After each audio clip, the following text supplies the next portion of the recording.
Hi water signs, Cancer, Pisces at Scorpio. Welcome po sa ating channel. At ito ay inyong weekly gabay tarot reading from February 26 to March 3, 2024. Please be reminded that this is general reading po. So maaari kayong makarelate o hindi. Just take what resonates. Gamitin ang reading na ito bilang gabay lamang. Balik po kayo dito bukas para sa ating daily gabay tarot reading. Please like, subscribe, and click the button for notification para updated po kayo sa daily tarot reading natin. Para po sa gustong magpa-reading, maaari nyo pong makuhang link na sa description box po ito. Message nyo lang po ako sa messenger. Maraming salamat po.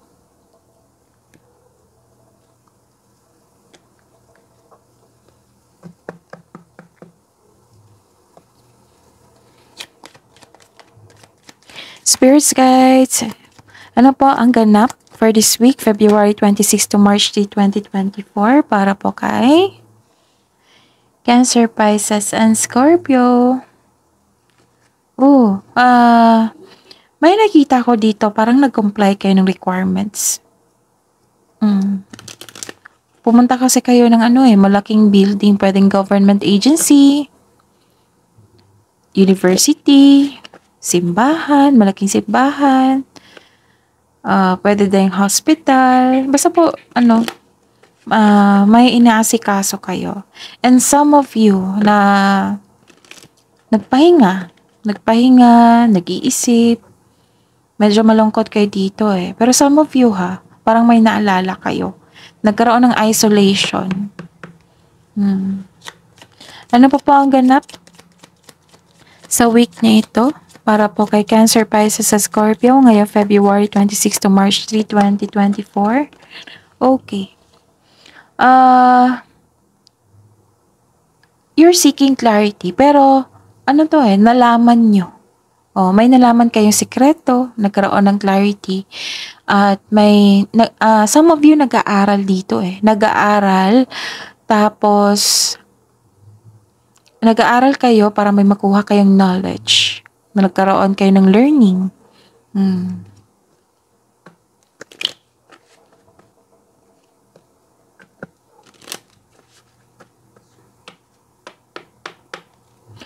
Ano pa po ang ganap sa week na ito para po kay Cancer, Pisces, and Scorpio ngayong week na ito, February 26 to March 3, 2024. Nako, pag-isipan nyo ng mabuti what I meant is, balansehin nyo yung emotion nyo ngayon, Cancer, Pisces, and Scorpio. Kasi, nag-iisip kayo, malalim yung iniisip nyo. Tapos, ingatan nyo po ang inyong kalusukan. Kasi, nakita ko dito, confused kayo. May hesitation, may unclear sa inyo, kaya kayo nagkukulong, or parang, nagstay kayo sa isang sulok na nag-iisip. Pero ingatan talaga kasi may nakita ako ditong anxiety or stress kayo or baka matrigger yung depression eh. So ingatan talaga.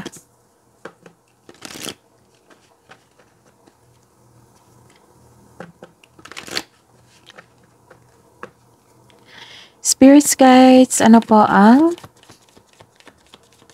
mensahe nyo kay Cancer, Pisces sa Scorpio ngayong February 26 to March 3, 2024? Okay, you're a wise leader. Maraming umaasa sa inyo. You're a beacon for others. Maraming umaasa sa inyo. Ano pa po ang mensahe niyo po, Spirits Guide?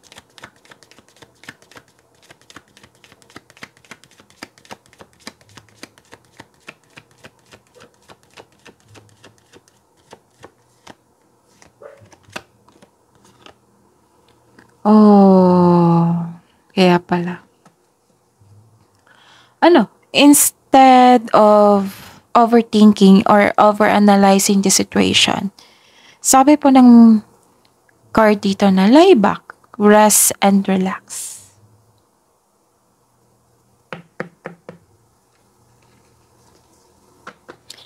Para po ito kay Cancer, itin natin. Para po ito kay Cancer, Pisces, sa Scorpio ngayong February 26 to March 3, 2024. Cancer, Pisces, sa Scorpio. Ano po ang energy? ni Cancer, Pisces, sa Scorpio ngayong week na ito.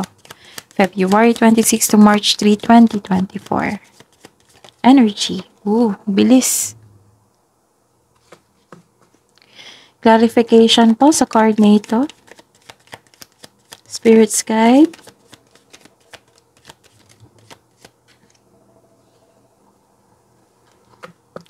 Okay. Career and money. Career and money po ni Cancer, Pisces sa Scorpio for this week, February 26 to March 3, 2024. Clarification po sa card na ito.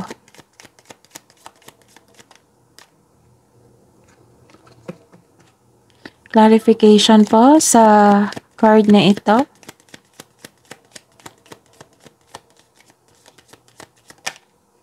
Kunin natin to. Love and romance, self-love, partnership, and romance ni Cancer, Pisces, sa Scorpio for this week, February 26 to March 3, 2024. Clarification po sa card na ito.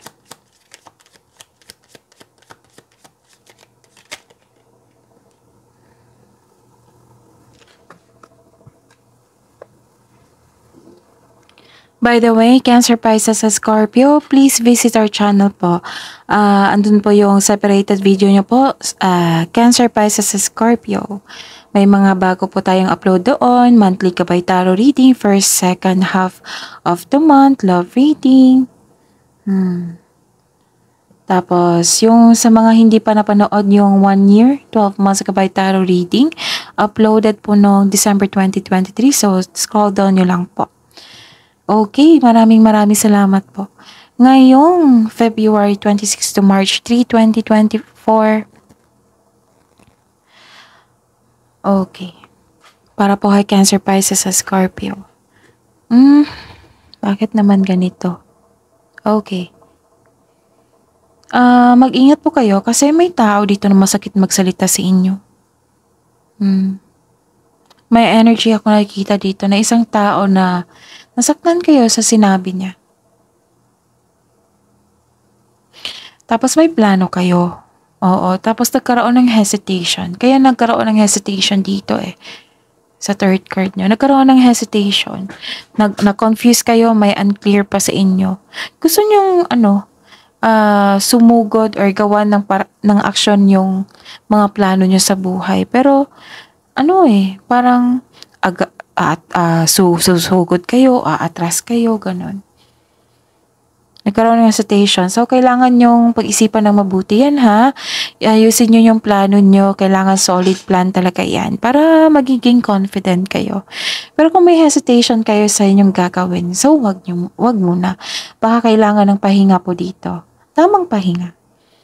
Kasi nakita ko dito yung advice dito na lie back, rest, and relax.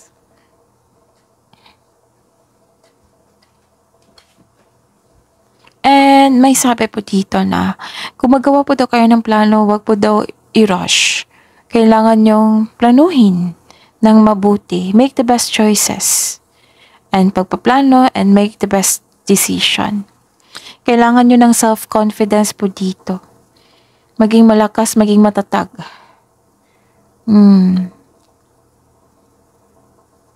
Mag-ingat talaga kayo sa isang tao na insecure, kulang sa pasensya. Kasi maaaring nasaktan kayo sa kanyang sinasabi sa inyo o sa kanyang binitawang salita. Okay? Okay.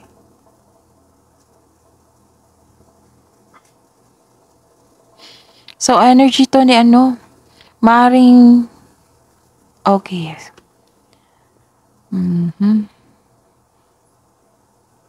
Hindi ko na lang i-mention, baka magalit Basta po, yung taong yon is very insecure. Masakit siyang magsalita.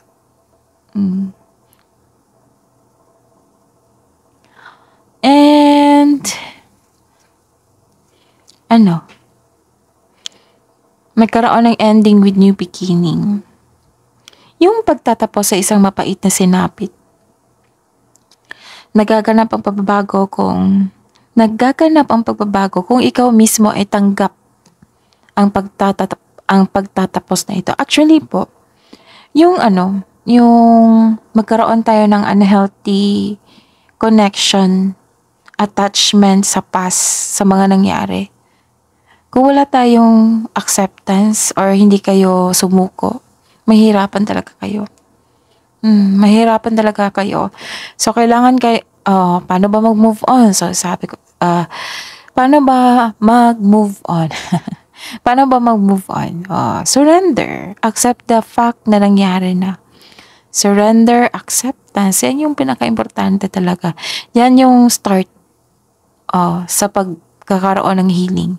Tapos, release and let go. Release mo. Then, move on. Kasi yung healing is matagal yan eh. Pero at least, wino-work out. At least nagkaroon ng acceptance na. And na-surrender na po kayo. Hindi na kayo lumalaban. Natapos na. Okay? Isa tong pagtatapos sa isang mapait na sinapit. Nagaganap ang pagbabago kung ikaw mismo ay tanggap sa pagtatapos na ito.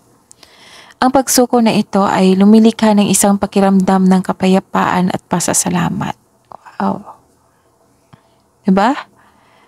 Kasi, itong acceptance, itong pagsuko, surrender, acceptance, yan yung simula ng pagkakaroon ng healing.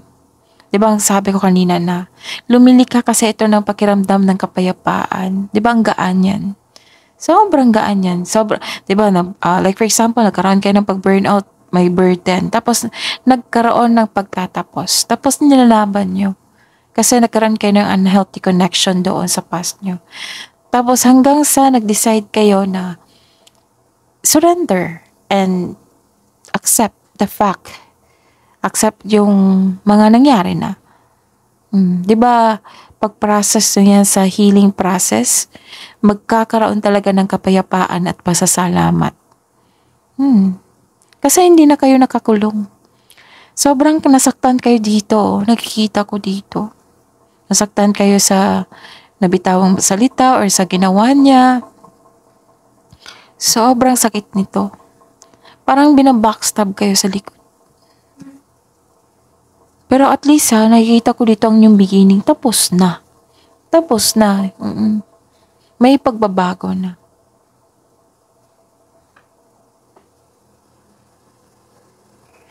Kasi ang sabi dito na, accept and learn the past situation. Kung sa sa career and money to, mawawala na yung blockages na nagdulot ng pagkawala ng trabaho o mga hadlang sa pananalapi, mawala na. Mawala na. Nakikita ko dito. And, di ba, papasok na kayo sa new beginning. May nakita ko dito na parating na biyaya na magbibigay daan ng mas maunlad na panahon.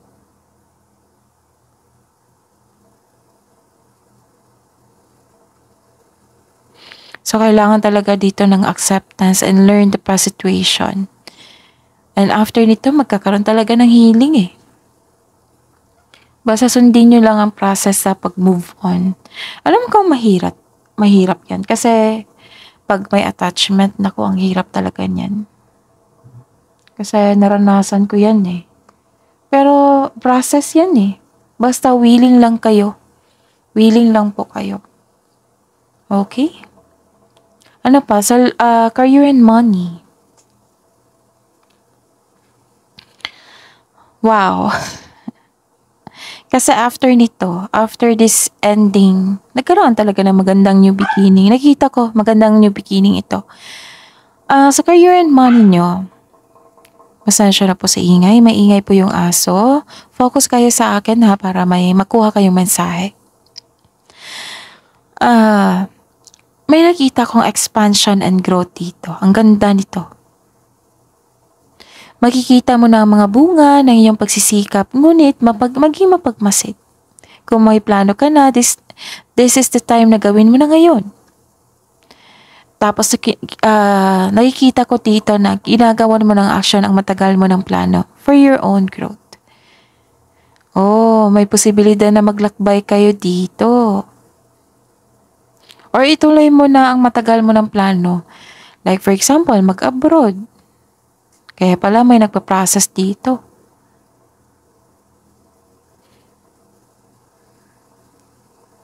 Okay. May nakita ko dito na may magaganap na collaboration. Meron din ako dito nakikita talagang travel. Maaring mag-travel kayo sa isang lokasyon para magtrabaho, nag-comply kayo ng requirements. Diba sabi ko kanina, may nakita talaga ako nag-comply ng requirements dito. Diba? Okay, and the clarification po. So, ang ganda kasi nagkaroon ng expansion and growth sa career and money. Some of you nagkaroon na talaga ng expansion and growth, and some of you, you're taking an action na para sa inyong career, sa inyong expansion, para sa growth nyo. Diba? Ang ganda. Pero Cancer, Pisces, sa Scorpio, may nakita ko dito na isang paalaala ng card. Remind lang po. Kung may binigay sa inyo ng trabaho, kasi may nakita ko dito na overwork Hindi lang overthinking, overwork. So, ayun. Kailangan yung pagbalansehin. Para conserve your energy. Para pagkabukas, masigla kayo or okay pa rin kayo. May nakikita rin ako dito naging materialism. Naging materialistic. So, paalala yan Cancer, Pisces, Scorpio. So, nakita ko kasi yung insecurity niyo dito Nagkaroon na sobrang focus sa wealth and possessions. So, kailangan yung pagbalansihin yan. Pero kung mabalansin nyo to, Cancer, Pisces, Scorpio, nakikita ko dito yung stability po. Conserving resources.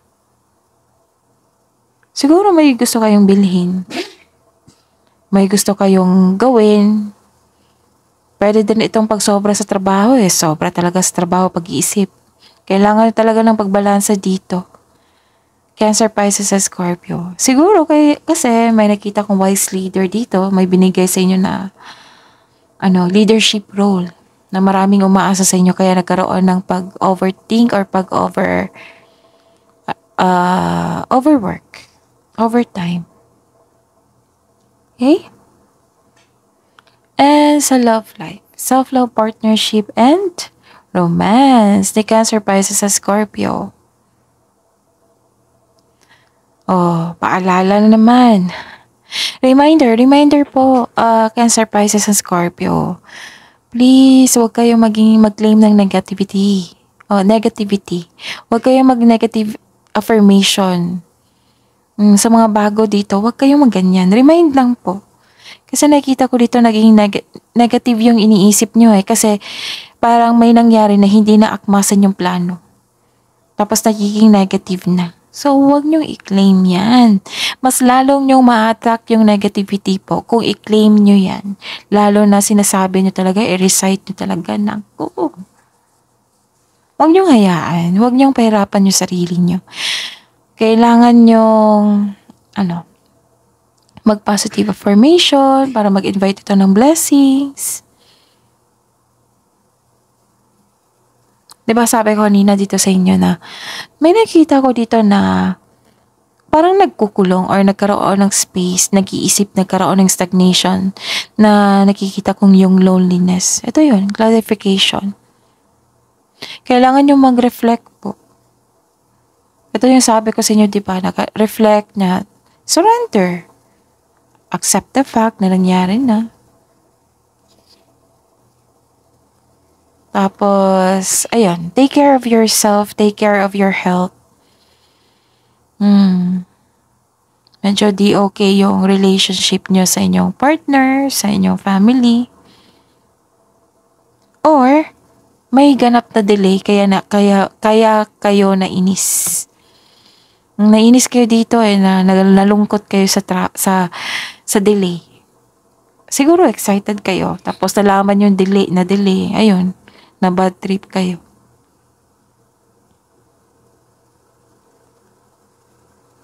Kailangan nyo mag-connect sa inyo. Kailangan nyo mag-connect sa inyong intuition. Kasi nagkaroon ng disconnection dito. Kaya pala, ang sabi ng card dito na lie back, rest and relax and connect to your intuition, connect to yourself.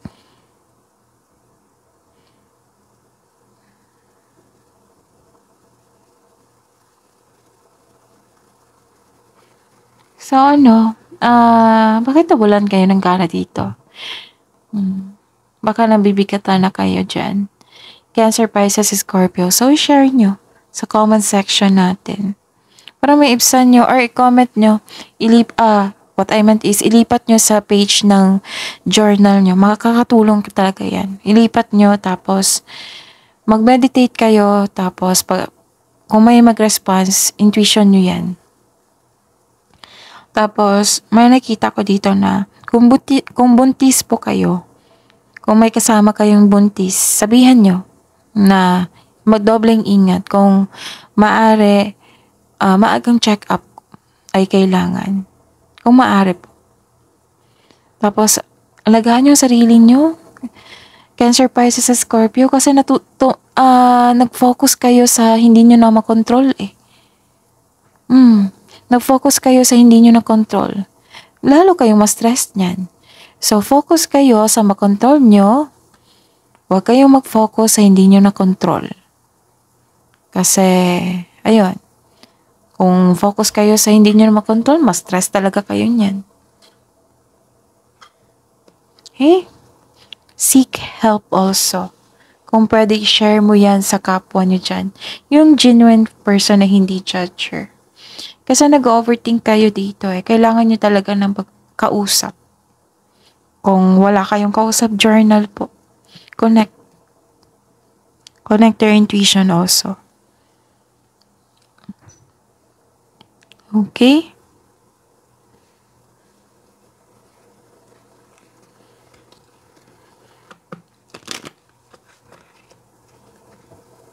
Alam mo na yung katotohanan eh. Alam niyo na ang katotohanan at kailangan yung tanggapin lang po ito. Huwag niyo pahirapan yung sarili niyo. Kasi nakikita ko dito, alam niyo na ang katotohanan. Yun pala. Kaya pala nangyari yun. Ganon.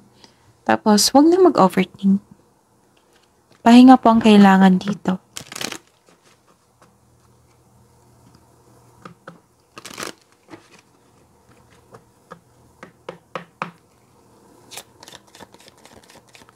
Love message siya po para kay Cancer, Pisces, sa Scorpio. Ngayong week na ito, February 26 to March 3, 2024. Spirit's Guide. Kakasabi ko lang. Take care of yourself. Love and take care of yourself.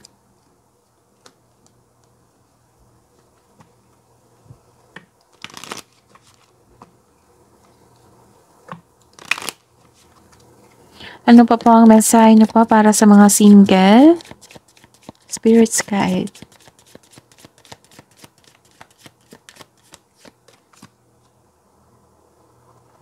Protect yourself and heal. Healing talaga kailangan dito.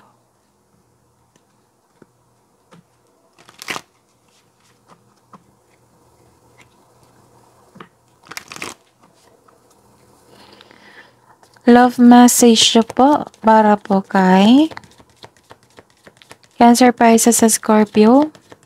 Sa mga buhay mag-asawa at sa mga may relasyon ngayong week na ito. Watch out for signs leading you to true love and remarkable. Notice everything remarkable about your relationship.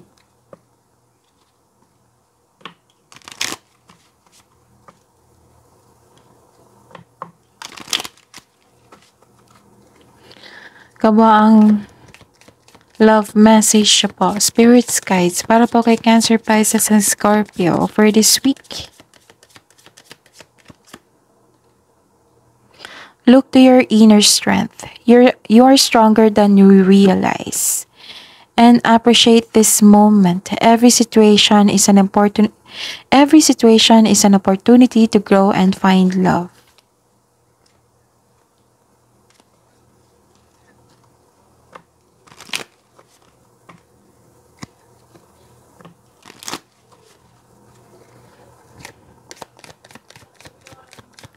Wisdom message siya po para kay Cancer, Pisces sa Scorpio for this week, February 26 to March 3, 2024. Cherish memories of loved ones.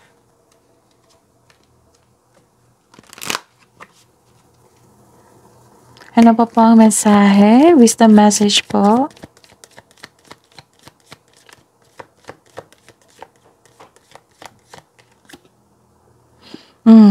Kakasabi ko to. Kakasabi ko kanina to. Na yung pagpagawa ng plano, make the best choices.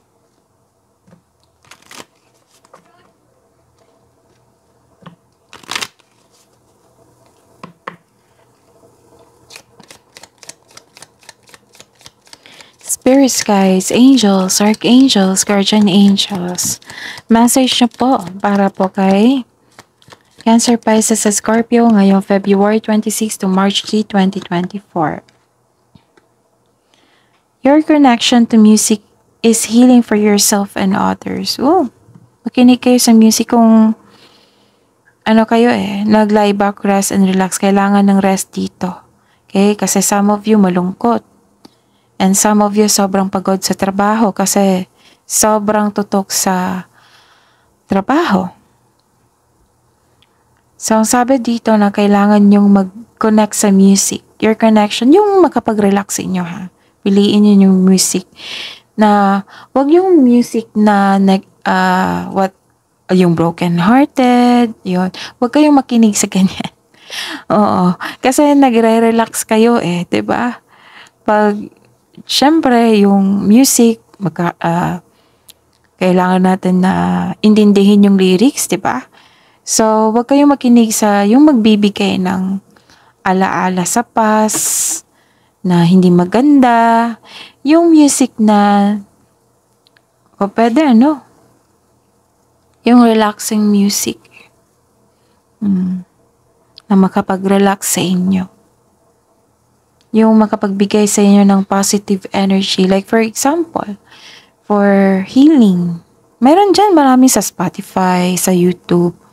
Marami dyan.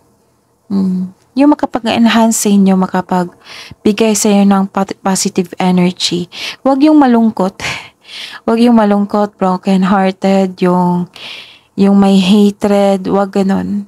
Kasi hindi ko yung ina-encourage ng ganun. Kasi kailangan ko talagang pagsabihan kayo niyan, Cancer, Pisces sa Scorpio. Kasi alangan naman na sabihan ko, makinig kayo ng music, pero yung nakinig kayo sa isang music na sobrang kalungkutan, sobrang yung, di ba may music na ganyan, yung maalala mo yung past na sobrang sakit. Hindi talaga kayo magiging okay niyan. Pero kung kayo naman yung mag-decision yan. Kung dyan kayo komportable, then go ahead. Pero I am concerned. We are concerned po sa energy nyo na magkaroon kayo ng positive energy. So, pwede Christian songs. Kung yung relaxing songs, marami dyan sa Spotify. Yung music sa massage pa, 'di ba? Nakatulong yan sa pag-relax sa inyo. Okay? So, kung makinig kayo ng music, kailangan talaga na intindihin nyo yung lyrics. Cancer, Pisces sa Scorpio.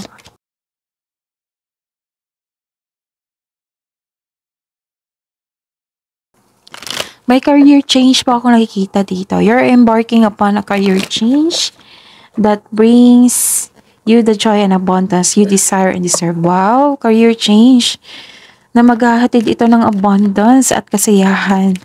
Kasi